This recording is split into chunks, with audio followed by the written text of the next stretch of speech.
আমরা পেয়েছি সাবেক সংসদ সদস্য মাশরাফি, আপনাকে স্বাগত জানাই। আপনি আমাদেরকে সময় দিয়েছেন, এসেছেন আমাদের কাছে। আমাদের সাথে আরো থাকছেন, আছেন জাতীয় নাগরিক পার্টির যুগ্ম আহ্বায়ক ডক্টর তাজনুবা জাবিন। ডক্টর তাজনুবা জাবিন, আপনাকে আমাদের অনুষ্ঠানে স্বাগত জানাই। আমি প্রথমে এই আন্দোলন খুব পরিকল্পিতভাবে চালিয়ে নেওয়া হয়েছে, কিছুই হঠাৎ হয়নি। এই আন্দোলন কি শুরু থেকেই কোটার আড়ালে সরকার পতনের আন্দোলন ছিল? আপনার একটু মন্তব্য শুনতে চাই। আপনি আমাদের একটু বলবেন জুলাই অভ্যুত্থানের ফল। যদি এক কথায় উত্তর দিই তাহলে বলতে হবে যে আমি আসলে ব্যর্থ হয়েছি, এখানে অ্যাবসলিউটলি ব্যর্থ হয়েছি। প্রথম যে জিনিসটা, আর দ্বিতীয় কথা হচ্ছে যে আমি কথা যদি বলতে হতো, ধরেন আমি যদি কথা বলতাম, অবশ্যই যৌক্তিক কোটা সংস্কার নিয়ে যে আলোচনা হচ্ছিল শুরুতে, সবাই যখন চেয়েছিল যে আমি কথা বলি, তখন যৌক্তিকভাবে কোটা সংস্কার হবে সেটা, বা কোটা সংস্কার হতে যাচ্ছে এটা পরিষ্কারভাবে বোঝা যাচ্ছিল, বা আমার কাছে মনে হচ্ছিল যে কোটা সংস্কার হয়তো বা হবে। কিন্তু তারপরে যে ঘটনাগুলো ঘটতে থাকলো, তখন আসলে এমন একটা পরিস্থিতি হলো যে যখন সবাই চাচ্ছে যে আমি একটি স্ট্যাটাস দিই বা আমি পাশে থাকি, তো তখন আসলে পরিবেশটা এমন জায়গায় গিয়েছে যে আমার কাছে মনে হচ্ছিল যে আমি যদি এখন একটা স্ট্যাটাস দিই বা আমি যদি যে কোনো কিছু লিখি, তো সেইটাকে কেন্দ্র করে যদি আরো ম্যাসিভ আরো বড় কিছু হয়ে যায়, তা আসলে সেই জিনিসটা সামাল দেওয়ার অ্যাবিলিটি আমার আছে কিনা। তো সবকিছু মিলিয়ে আসলে ঘটনাগুলো এত দ্রুত ঘটেছে, তো আমার পক্ষে সম্ভব হয়নি, তবে আমি চেষ্টা করিনি সেটা না। এবং আরেকটি বিষয় যে আমি যদি কথা আমি যদি স্ট্যাটাসের ভিতরে সীমাবদ্ধ থাকতে চাইনি, এটা সত্যি কথা। আমি চেয়েছিলাম স্টুডেন্টদের সাথে কথা বলতে, বা আমি চেয়েছিলাম যে তাদের সাথে আলোচনার মাধ্যমে কিছু করা যায় কিনা। হ্যাঁ, কারণ আমি যদি একটা স্ট্যাটাস দিতাম, তাতে করে যা কিছু ঘটেছে, যা কিছু হয়েছে, তার থেকে কম হতো না। বরঞ্চ আমার সার্বিকভাবে আমার যে ভয়টা কাজ করছিল যে আমার স্ট্যাটাসের কারণে বা আমার কোনো একটা ভুল পদক্ষেপের কারণে যদি জিনিসটা আরো বড় হয়ে যায়, তখন সেটা সামাল দেওয়ার আমার ক্ষমতা আছে কিনা। ক্রিকেটার হিসাবে যেটা আপনারা দেখেছেন সেটা হচ্ছে যে আমি খেলোয়াড় ছিলাম, খেলোয়াড় থেকে আমি ক্যাপ্টেন হয়েছি। তো ক্যাপ্টেন হওয়ার পরে খুব স্বাভাবিকভাবেই আমি, যদি ভালো হয় হয়তো অনেক সময় আমাকে যেতে হয়নি প্রেস কনফারেন্সে, বা আমাকে যদি কেউ ম্যান অফ দি ম্যাচ হয় তারা গিয়েছে। তো ম্যাচ যখন হেরেছি তখন আমি গিয়েছি, তো বা আমরা কোথায় কি ভুল করেছি বা যে দায়বদ্ধতা, সেগুলো আমাকে কাঁধে নিতে হয়েছে। এবং আপনি আমার যতগুলো প্রেস কনফারেন্স আছে সবগুলো ঘাটলে দেখবেন যে আমি সবগুলো দায়ী আমরা ব্যর্থ হয়েছি, বা আমি ব্যর্থ হয়েছি, বা আমার লিডারশিপটা জায়গায় থাকতে পারিনি, এটা। কিন্তু এটা তো একটা রাজনৈতিক জায়গা, প্রথম বিষয়। দ্বিতীয় বিষয় হচ্ছে এটা জাতীয় বিষয় হয়ে গিয়েছে। আবার এই আমি আমার দলের ক্যাপ্টেনও না, আমি আমার দলের অধিনায়কও না, আমি আমার দলের সহ অধিনায়ক। আমি এইমাত্র রাজনীতিটা শুরু করেছি। তো আমাকে আইদার উপদেষ্টা মণ্ডলীতে থাকতে হবে হয়তো, বা আমাকে ওই দায়িত্বটা পাইতে হবে যে আমি যে কথা বলবো, বা সেরকম সুযোগ না পাইলে তো আসলে আমার কথা বলার সুযোগ থাকে না। তো এখানে হুট করে আমি একটা জায়গায় চলে গেলাম, একটা দায়িত্ব নিয়ে কথা বললাম, সেখান থেকে একটা বড় ঘটনা আবার ঘটে গেল, তখন সেই দায়ভার আমার কাঁধে আসলো। তো এই সব বিষয়বস্তু কিন্তু আছে, যে আমি এখন সবকিছু মিলিয়ে যে আমি চেষ্টা করিনি সেই কথা না, আমি চেষ্টা করেছি, আমার সাধ্যমতো চেষ্টা করেছি, হয়তো আমার সুযোগটা আসেনি। আর সর্বোপরি এখানে তো আমি কারো দোষ দিব না বা দোষ দিতে যাচ্ছিও না। খেলোয়াড় জায়গা থেকে যে আমি ব্যর্থ হয়েছি সেটা আমি প্রথমে অ্যাকসেপ্ট করেছি, এখনো করছি। তবে আমি চেষ্টা করিনি সেই জায়গাটা একেবারেই বলবো না যে আমি চেষ্টা করিনি, আমি হয়তো বা পারিনি। আমি নড়াইলের মানুষকে, যারা আমাকে সংসদে পাঠিয়েছে, আমি কালকে তাদেরকে কি প্রশ্নের উত্তর দিতাম, যে আমরা আপনাকে অনেক আশা করে এখানে পাঠিয়েছিলাম যে নড়াইলকে আপনি একটা জায়গায় পৌঁছে দিবেন, আমি তাদেরকে কি প্রশ্নের উত্তর দিতাম? সবকিছু স্বাভাবিক হতো। তো আমার জায়গা থেকে আসলে যে জিনিসটা করার দরকার ছিল, যেটা আমার কাছে সবসময় মনে হয়েছে পুরো আন্দোলনের ভেতরে, ওইখান থেকে দাঁড়িয়ে আমার কাছে মনে হয়েছে একটা স্ট্যাটাস দিলে সবকিছু সমাধান হয়ে যেত, সেটা না, আমি আরো বড় পরিসরে কিছু করতে পারতাম কিনা, এবং সেটা স্টুডেন্টদের কাছে যে তারা হয়তো বা নাও আসতে পারতো, সেটা তাদের ব্যাপার ছিল।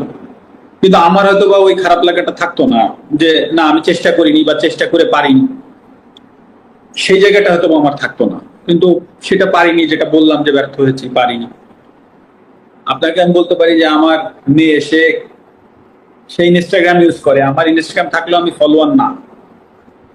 তো সে 17 তারিখ থেকে তার ইনস্টাগ্রামে সে অনেক কথা স্টুডেন্টের পক্ষে লিখে গিয়েছে, বলেছে। তো আমি তো ইনস্টাগ্রাম ফলোয়ার না, তো আমাকে আমার এক ছোট ভাই বললো যে হুমায়রা বোধহয় স্ট্যাটাস দিচ্ছে, মানে আমার মেয়ে। তো তখন আমি আমার মেয়েকে জিজ্ঞেস করলাম যে তুমি কি স্টুডেন্টদের পক্ষে আন্দোলনে স্ট্যাটাস দিচ্ছ? তো আমাকে বললো হ্যাঁ আমি দিচ্ছি, তোমার কোনো প্রবলেম আছে কিনা? তা আমি বলেছি না, আমার কোনো প্রবলেম নাই। এবং আমি ওকে এটাও বলেছিলাম যে তোমার স্কুল থেকে যদি আন্দোলনে যাই, মেক শিওর যে তুমি তাদের সাথে থেকো। মানে এই কথাটা বলার কারণ ছিল এটাই, যে আসলে তার কাছে যেন কখনো মনে না হয় যে আমার পদের জন্য বা আমার চেয়ারের জন্য আমি তাকে ওখানে আটকায় রাখছি। এই জিনিসটা যেন কখনো তার মনে না হয়। এবং এত ঘটনার ভেতর দিয়ে অন্তত ওইটুক জায়গা আমার অবস্থান আছে আমার মেয়ের কাছে, যে না আমার বাবা আমাকে আটকায়নি। আর একটা কথা বলি এর ভেতরে অল্প একটু, যেটা হচ্ছে আজকে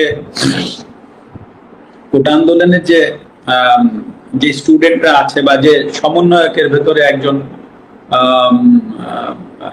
ক্রীড়া মন্ত্রণালয়ের উপদেষ্টা মহোদয় জনাব আসিফ সাহেব যিনি হয়েছেন, আপনি দেখবেন উনি কিন্তু খেলাধুলা নিয়ে এখন থেকে উনি কাজ করবেন, বাংলাদেশের সার্বিক খেলাধুলার বিষয়গুলো নিয়ে কাজ করবেন।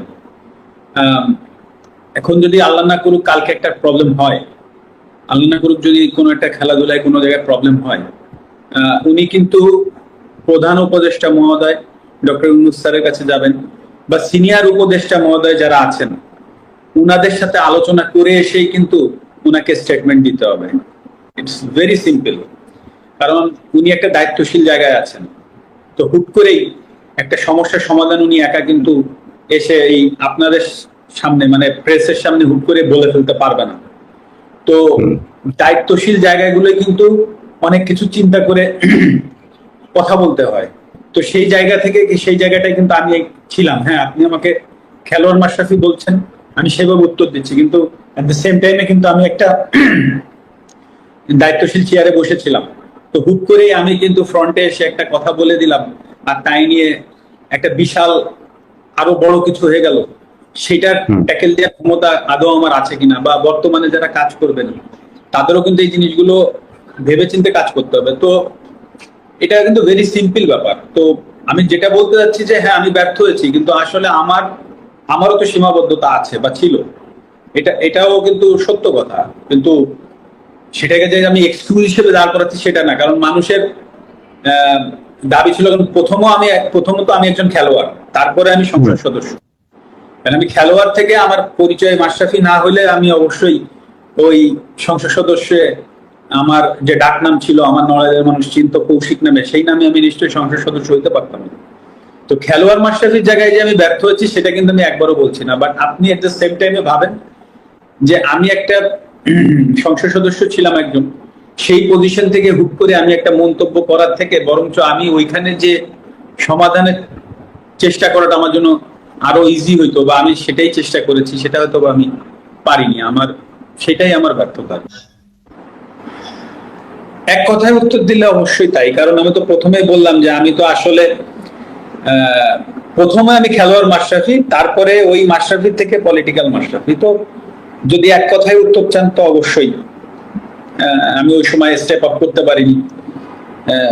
তারপরে যে কথাটা বলেছি যে আমি একটা স্ট্যাটাসের সীমাবদ্ধ থাকলে হয়তো আমি গা বাঁচাইতে পারতাম, আমি হয়তো বলতে পারতাম যে আমি একটা স্ট্যাটাস দিয়েছি, কিন্তু আমার জায়গা থেকে আমি চেয়েছিলাম আরো বড় পরিসরে করতে। সেই জায়গায় যেহেতু পারিনি, তো অবশ্যই সময় আমার কাছে একবারও মনে হয়নি সেটা। দেখেন, এটা ক্লিয়ারলি আমি জানি যে আমি যখন মাশরাফি হিসাবে, ক্রিকেটার হিসাবে আছি, আমি সবার কাছে গ্রহণযোগ্য ব্যক্তি হিসাবে আছি।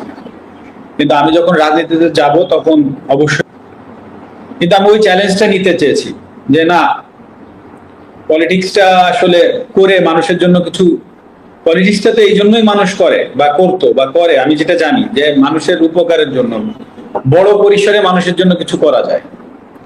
তো সেই চ্যালেঞ্জটা নিয়েই তো আমি পলিটিক্সটা করতে এসেছি। তো ওই সময়টা আমার কাছে মনে হয়নি, আর এটা তো অনুমান বা একটা চ্যালেঞ্জ ছিল, এটা তো আমি জানি, এটা কোনো রকেট সায়েন্স তো নাই। হ্যাঁ, সব থেকে বড় স্ট্রেট ফরওয়ার্ড সিদ্ধান্ত হইতো যে আমি করব না। তাহলে যে এত মানুষ বলে যে আজকের জায়গায় দাঁড়াই আপনি বলেন যে আজকে এত এত তরুণ প্রজন্মরা বলছে যে আমাদের হাত দিয়ে দেশ গড়বে, তো তাদেরকেও তো পলিটিক্স এর ভেতরে আসতে হবে, তাদেরকেও তো রাজনীতির ভেতরে আসতে হবে।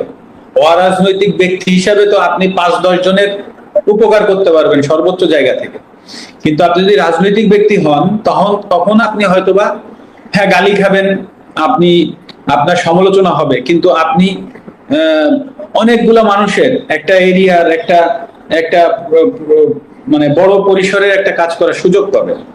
তো আজকে যারা তরুণ প্রজন্মরা আছে, যারা এই স্বপ্নটা দেখছে বা তারা কাজ করতে চাচ্ছে, তো তাদেরকেও তো রাজনীতির ভিতর আসতে হবে। তাহলে কি আমরা আবারও তাদেরকেও ওই একই পরিস্থিতির ভিতর ফেলে দিব, বা তাদেরকেও কি একই পরিবেশ তৈরি করব যে ও ওই মতবাদের, ও অমুক মতবাদের, ও তমুক মতবাদের? তাহলে তো রাজনীতিতে আপনি কখনোই ভালো মানুষ খুঁজতেছেন, বা ভালো মানুষরা এসে, বা ভালো মানুষ নক যারা মানুষ চায়, তাদেরকে আপনি কবে খুঁজে পাবেন? তো এখনো যদি আমরা এই অমুক দল তমুক দল করে, মূল কথা যে দেশকে যদি এগিয়ে নিয়ে যেতে হয়, তাহলে সে যে দলই করুক, সে দেশের জন্য কাজ করবে কিনা, এই মোটিভটা তার আছে কিনা, এই জায়গাটা দেখা উচিত। কে কোন দল করতেছে এই জায়গাটা না দেখে বরঞ্চ দেখা উচিত যে তার দেশের জন্য কাজ করার মোটিভ আছে কিনা। যদি থাকে, তাকে অবশ্যই ওয়েলকাম জানানো উচিত, সে যে জায়গা থেকে আসুক, যে দল থেকে আসুক। তার একটা উদাহরণ তো আমি দিলাম, আজকে যারা তরুণ প্রজন্ম তারা তো এইভাবে সারাদিন রাস্তায় থাকে, তাদের একটা প্ল্যাটফর্ম দরকার হবে, তাদের একটা রাজনৈতিক জায়গা দরকার হবে। তো তারা যখন একটা রাজনৈতিক জায়গায় যাইতে চাবে, তো তখন আমার জায়গা থেকে, আপনার জায়গা থেকে সবাই যদি আবার তারে টেনে হিসেবে নিচে নামাই, সমালোচনা করি, তাহলে তো এইভাবেই চলতে থাকে। তো আমি সেটা বলতে চাচ্ছি যে আপনি যেটা বললেন যে ভুল, এখন আমার জায়গা থেকে আমি চিন্তা করতেই পারি যে ভাই আমার দরকার কি ছিল এসব রিস্ক নেওয়ার, আমি তো ভালো ছিলাম, আমার কাছে তখন